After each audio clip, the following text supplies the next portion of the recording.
It's back down to Wembley for you lot Manchester United fans, but here are the 5 things I learned from that Man United penalty win over Brighton. In at number 1, the game doesn't matter, but the result does, and that is a fantastic result that sets up a massive game. I mean, a Manchester derby in the FA Cup final, you don't get much bigger than that. It's going to be a fascinating game. I mean, it's going to be brilliant. I can't wait, honestly. Man City, who may be on the verge of a treble at that point, versus Man United, who are really in that rebuilding stage, and this is their first season of really kicking on. It's going to be brilliant. I can't wait. And honestly, it wasn't a great performance from Manchester United. Defensively, it was quite good. Attacking, there was nothing. However, it doesn't matter now. A final against your local rivals, it's going to be wonderful, and I cannot wait. And here at the Manchester Evening News, we can't wait either. In at number 2, Ten Hag went out to defend with his tactics, and it worked perfectly. Like, his attack, it was sort of there, Anthony Martial, he seems to be as inconsistent as Wout Weghorst, which is massive, really. Like, if you're as inconsistent as Weghorst, are you really good enough to play for Manchester United? I feel like the defence was there. He went out to get that defensive solidity that he didn't have against Sevilla, and he found it with the makeshift-ish defence. Like, Lindelof and Luke Shaw as a defensive centre-half partnership isn't really as strong as he would hope it is, but it did the job. Lindelof scored that winning penalty. Job done. All over. And, I mean, defensively, Man United were pretty sound. Wan-Bissaka had a good game. I thought David De Gea was much better than he was against Sevilla. But I'll come on to that later. I thought Luke Shaw and Lindelof made an actually okay partnership. I thought Lindelof was pretty good. And I think he's been pretty good since he's came in, really. And I think he's probably the more likely to stay at this point over Harry Maguire. I think next season Lindelof can maybe move up to be that third choice centre-half, and because he can fill in at left centre-back and he can fill in at right centre-back.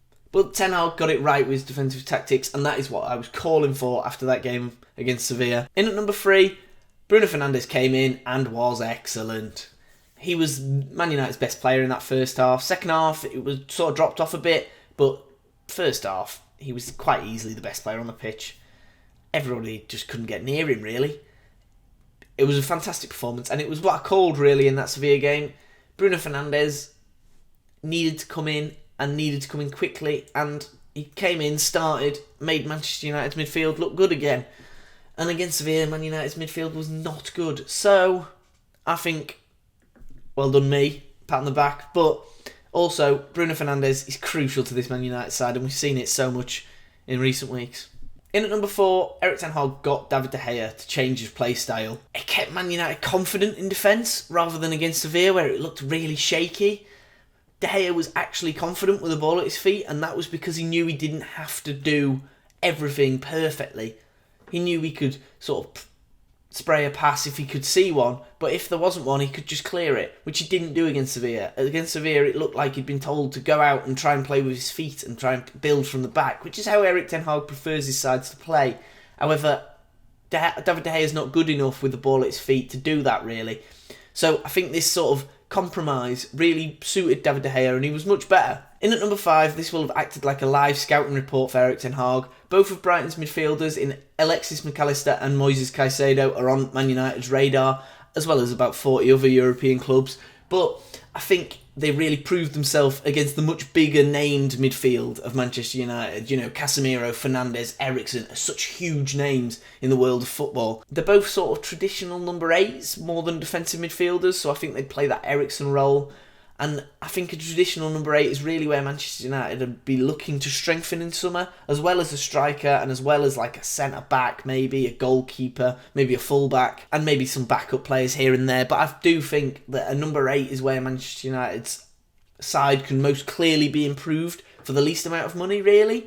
I don't think Alexis McAllister will be too costly coming out of Brighton, and Caicedo was sort of rumoured to be going to Arsenal for quite a bit of money in January, and then that fell through. But I don't really know where that stands in the summer. Brighton are really good at selling players, however, so they'll drive a hard bargain. But I do think this whole game will have acted as a sort of that push that Erik ten Hag might have been looking for towards which midfielder he would like to set his sights on this summer.